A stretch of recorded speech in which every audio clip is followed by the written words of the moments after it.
Манай хойд төрчлөх Орос улбаны улс нь өргөн удам газар нутаг, хэмжээлшгүй их байгалийн баялаг, уран зохиол, түүх шинжлэх ухааны олд амжилтуудаараа дэлхийн нийтэд гайхагддаг байсан. Тэгвэл 21-р зууны Орос улсыг юу тодорхойлж байна вэ? Хуучин зөвлөлт холбоот улсыг аюулаас хамгаалах хороо буюу КБ-гээд тагнуулын офицер хийж байсан нэгэн эрхэм гэнтэл улс төрийн тавцанд гялзан гарч ирж Орос орны хүдэрдэн залах болсон. Түүний засаглал Орос улсыг хэрхэн өөрчилж байна вэ? Өнөөдрийн онцгой дугаараараа бид Орос улбаны улсын ерөнхийлөгч Монгол улсад хайшлыг тохиолдуулан дэлхийд дахин нэр алдартай маргаан дагуулсан нэгэн эрхмийг танилцуулгаар бэлтлээ. Энэ бол Владимир Путин ба түүний Орос мөрөөдөл. Шинэ Оросын цайрын айлчлал Монголд хэрхэн нөлөөлөх вэ? Владимир Владимирович Путин 1952 оны 10 дугаар сарын 7-ны өдөр зөвлөлт холбоот улсын Ленинград буюу одоогийн Санкт-Петербург хотноо мэдлжээ. Тэрээр Орос улбаны улсын ерөнхийлөгчөөр 2000-аас 2008 оны хооронд за мөн цаашлаад 2012 оноос хойш тасралтгүй 20 жил ажиллаж байгаа бөгөөд энэ үзүүлэлтүүрээ зөвлөлт холбоот улсын удирдагч Йосип Сталины араас бичигдэж байна. 16 жилийн турш КБ-гийн гадаад тагнуулын офицероор ажилласан түүнийг Оросын хэвлэл мэдээллийн хэрэгслэр супер тагнуул байсан мэтээр сурталчилдаг. Цөмийн зэвсэг тээвэрлэдэг, стратегийн бөмбөгдөх шонгоцыг жолоодож төрсөн өдрөөрөө хоккей тоглон туваагийн талд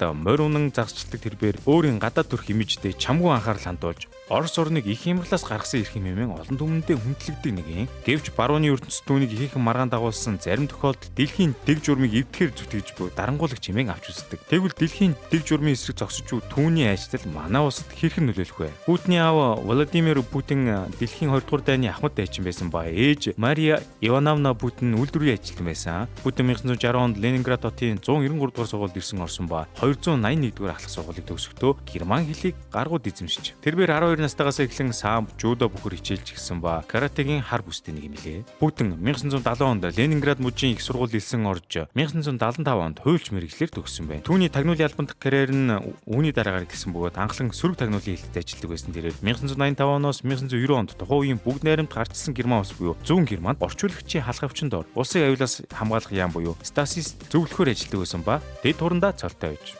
20-р зууны хамгийн том геополитикийн эмгэл бол зөвлөлт холбоот улсын задрал хэмээн хэлсэн тэрээр 1991 онд КБ-гээс өөрийн хүсэлтээр огцорч чөлөөнд гарсан ба тухайн үедээ бол түүний хүн болгон төдийлөн мэддэггүй нэг юм байна. Гэвч 1990-ад оны дунд үеэс Санкт-Петербург хотын улс төрийн хүрээлэлд гэнт хүчээ авч ирсэн тэрээр 1997 онд тухайн үеийн Орос улбаны ерөнхийлөгч Борис Ельцины тушаалаар ерөнхийлөгчийн ажлын албаны даргуулж. За тэгээд Ельцины ойрын хүрээлэлд багтуулсан байна. Иймхүү явсаар бод 1998 онд КБ-гийн залгамжлагч ФС буюу холбооны аюулгүй байдлын хүчний дараагаар ажиллаж 1999 онд Орос улбаны улсын аюулгын зөвлөлийн байнгын гишүүн болжээ. Бүр болоогүй 1999 онд Орос улбаны улсын ерөнхий сайдаар томилогдсон тэрээр Ельцины залгамжлагчаар хүчтэй яригдж байв. Ингээд 1999 оны 12 дугаар сарын 31-нд ерөнхийлөгч Ельцин шинэ жилийн мэдлэгийг дэвшүүлж байх үедээ өөрийн хүсэлтээр ерөнхийлөгчөөс огцорч түүний орыг Путин заламжлаг болсноор түүний засаглалын хэрэн ийхүү эхэлж. Түүний карьерийн үед ард түмэн түүний засаглалд эргэлзэж байсан бол 1999 онд Орос улбаны улсад болсон орон сууцны барилгуудын цуврал дэлбэрэлтэд Чечений салан тусгаарлагчдыг буруу шааж хатуу арга хэмжээ авахыг амласан ба тэр цагаас түүний нэр хүнд Орос орон даяар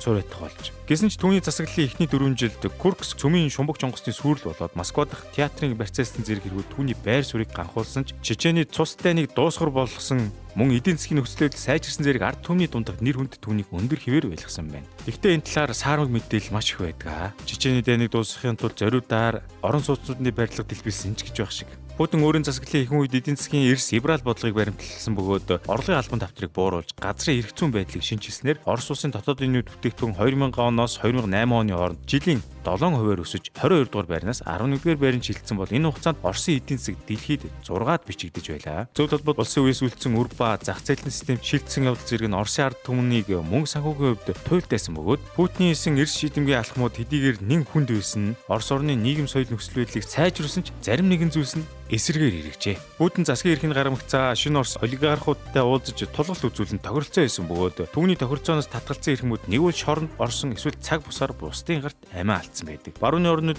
түүнийг өөрийг нь тойрон хүрээсэн авилгын сүлжээг үүсгэсэн гэдэг ба үүгээрээ дамжуулан Орос улсыг өөрийн шууд нөлөөлөлтөөр байлгадаг хэмээн үздэг. Хэдийгээр 2008 онд өөрийн бүрэн эрхэн дуусах үед тэрбээр эрх мэдлээ шинээр сонгогдсон ерөнхийлөгч Дмитрий Медведевт дамжуулан өгсөн ч эргэн 2012 онд ахин ерөнхийлөгчөөр сонгогдож. Тэр цаг үеэс зогсолтгүй 12 жил ерөнхийлөгчөөр ажиллаж байна. Түүний бүрэн эрхийн хугацаанд Оросын сөрөг хүчний дуу хоолой болж байсан Борис Немцов, Алексей Навальны бүгд амьд өргөцсөн ба Немцовын хувьд Кремлийн ойролцоо гүүрэн дээр явж байхдаа бусдад халуусан бол Навальны 2024 онд шоронд насан эцэлсэн байна. Түүний засаглалд доор Оросын чөлөөт хэвлэл мэдээлэл бүрэн хавчлагад орсон бөгөөд өөрийнх нь эсрэг үзэл бодолтой сэтгүүлчдэд системтэйгээр шийтгэл оногдуулжээ. Өдгөө Оросын олон нийтийн хэвлэл мэдээллийн хэрэгсэл бүгдээ төрийн хатуу хяналтын дор байдаг ба түүний болон түүний засаглалын эсрэг дуурсан хэнийг ч баривчилж ял оноож байгаа бөгөөд 21-р зууны Орос орны нүүр царайг дэлхийн нийтэд өнөөдөр Владимир Путин тодорхойлж байна.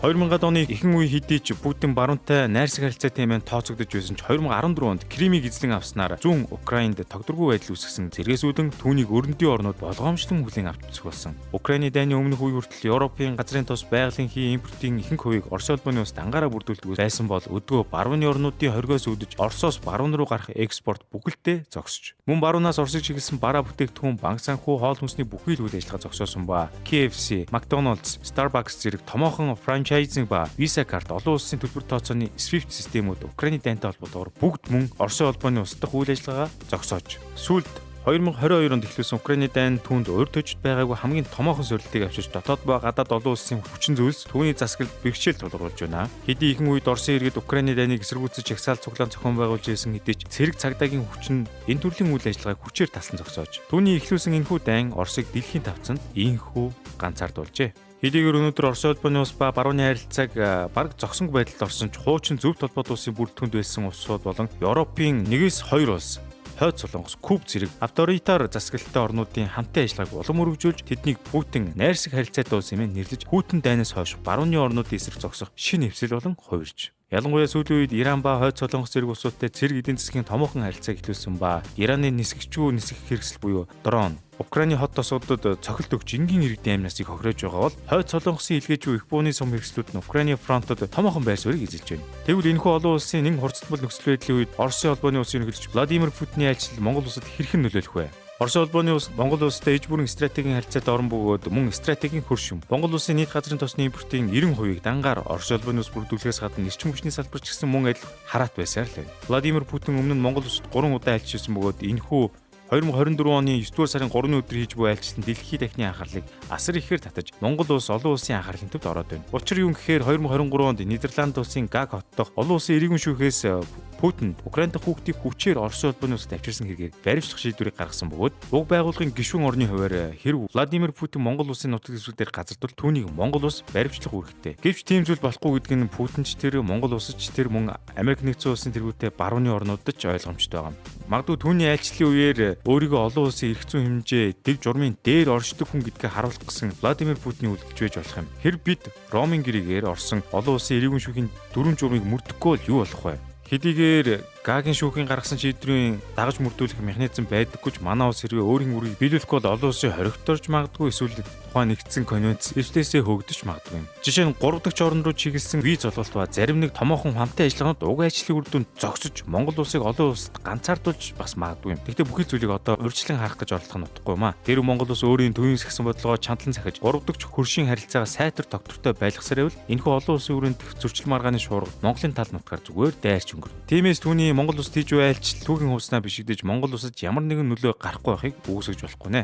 Манай улсын гадаад хэргийн яам ерөнхийлөгчийн тамгын газрынхан бас энэ талаар бодсон л байлгүй дээ. Путинийг өргөл за тэгээд хүлээж авбал ямар сорилттой тулах бол ямар хариу арга хэмжээ ирж болохыг тооцсон болоод инх өөрсөн баха. Мөн үүний дагуу барууны орнуудыг тандсан байх энэ айлчлалаас юу хожиж болохоо ч бас бодсон байлгүй дээ. Ер нь бол олон улсын харилцааны судлаачдын хэлдгээр бол хэрвээ бид ерөнхийлөгч Путиныг баримтлах сонголт хийвэл Орос улбаны улсад дайн зарлах руугаас ялгаагүй бөгөөд тэд шалтгаан гаргаад дайрнаа. Тэр цагт бид хохирон шүү дээ гэсэн бас гаргалгаанууд гарч байсан. Явж жижиг улсын гадаад харилцааны бодлого амаргүй байдаг болтой.